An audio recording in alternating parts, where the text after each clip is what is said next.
Urani Rumbo, zëri i gruas në Shqipërinë që zgjoi. Në historinë e Shqipërisë, shumë emra janë lartësuar për trimëri, mençuri e përkushtim ndaj atë dhellë. Por ndërta, pak janë gratë që kanë sfiduar normat, burërinë e kohës dhe heshtjen e imponuar ndaj zërit të femrës.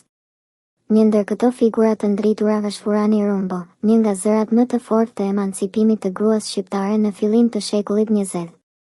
E lindur më 20 janar 1885 në Gjirokastër, Urani u rrit në një mjedis ku gratë nuk kishin të drejtë vote, nuk kishin të drejtë arsimimi, as të drejtë zëri në shoqëri. Por ajo nuk u pajtua kurrë me këtë realitet. Përkundrazi, ai realitet u bë motivi i jetës së saj. U bë mision. U bë rebelim fisnik. E edukuar në një periudhë kur vajzat e pakta që lexonin konsideroheshin si të rrezikshme, Urani nuk e përdori dijen për t'u tërhequr në vetvete, por për të ndezur pishtarin e ndërgjegjësimit shoqëror. Ajo zgjodhi të bëhet mësuese, jo vetëm në kuptimin klasik të edukimit, por mësuese e një brezi të tërë grash që për herë të parë filluan të kuptonin se kanë të drejtë të jenë të lira, të arsimuara, të barabarta.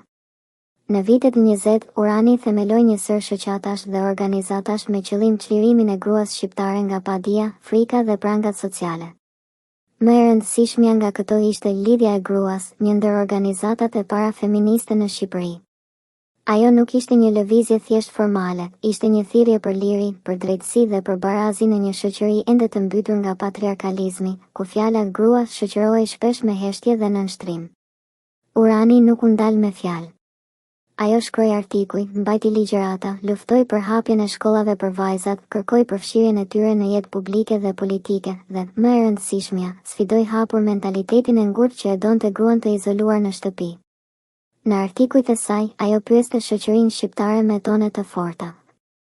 Pse vajza shqiptare nuk ka të drejtë të arsimohet si djali? Pse gruaja nuk ka të drejtë të zgjedhë për jetën e saj? A nuk është ajo një nënë që lind dhe rrit bijtë e këtij kombi? Këto ishin pyetje që digjnin ndërgjegjen kombëtare. Dhe shumë u ndjen të kërcënuar prej saj. Sepse Urani nuk ishte thjesht një grua që kërkonte të lexonte më shumë, ajo kërkonte të ndryshonte rrënjësisht mënyrën si shoqëria shqiptare e perceptonte gruan. Vdiq e re, më 26 mars 1936, vetëm 51 vjeç. Por ajo që la pas ishte më e fuqishme se vetë jeta, ideali.